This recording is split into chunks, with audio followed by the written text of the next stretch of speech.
অসমৰ আঞ্চলিক দল অসম গণ পৰিষদৰ সাংগঠনিক ভেটি লাহে লাহে সবল হ'বলৈ আৰম্ভ কৰিছে। মঙলবাৰে অসমৰ বিভিন্ন ঠাইত বৃহৎ সংখ্যক যুৱ প্ৰজন্মই আঞ্চলিক দলটোত যোগদান কৰে।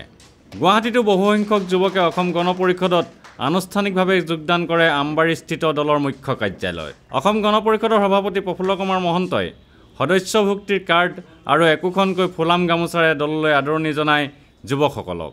অনুষ্ঠানটোত দুৰ্গা দাস বড়ো, কমলা কলিতা, ৰমেন্দ্ৰ নাৰায়ণ কলিতা আদি জ্যেষ্ঠ নেতাসকলো উপস্থিত থাকে। অনুষ্ঠানটোৰ পাছত সাংবাদিকেৰে হোৱা কথা-বাৰ্তাত সভাপতিজনাই এই বিষয়ে কয়, আঞ্চলিকতাবাদৰ প্ৰতি তেওঁলোকৰ বিশ্বাস তেওঁলোকৰ ৰাস্তা প্ৰদৰ্শন কৰিছে আৰু সেইকাৰণে আমি তেওঁলোকক আদৰণি জনাইছোঁ।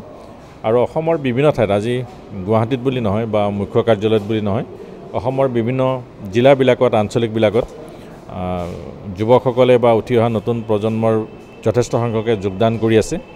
আমি এই যোগদানক আদৰণি জনাইছোঁ আৰু তেওঁলোকলৈ আমি শুভেচ্ছা জ্ঞাপন কৰিছোঁ। আগন্তুক পঞ্চায়ত নিৰ্বাচনৰ কথা উল্লেখ কৰি শ্ৰী মহন্তই কয়, পঞ্চায়ত নিৰ্বাচনৰ কাৰণে আমি জিলাসমূহক দায়িত্ব দিছিলোঁ আৰু তেওঁলোকে ইতিমধ্যে প্ৰথম পৰ্যায়ৰ প্ৰাৰ্থী বাছনি সম্পূৰ্ণ কৰি তুলিছে। অহাকালিলৈ তেওঁলোকে নমিনেশ্যন দিব। আজি কিছুমানে নমিনেশ্যন দিছে। আমাৰ ছেকেণ্ড ফেজৰ থাৰ্ড ফেজৰ তাৰ পিছত আৰম্ভ হ'ব। ছেকেণ্ড ফেজৰ কামো চলি আছে আৰু আমি আশা কৰিছোঁ যে ৰাইজৰ সহায়ৰ সহযোগত পঞ্চায়তত সফলতাৰে আমি আগবাঢ়িব পাৰিম।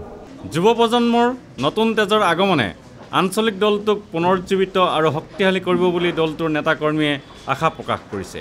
কেমেৰা পাৰ্চন সুশান্ত দাসৰ সৈতে অমৰদীপ গগৈ, চেণ্টিনেল নিউজ, গুৱাহাটী।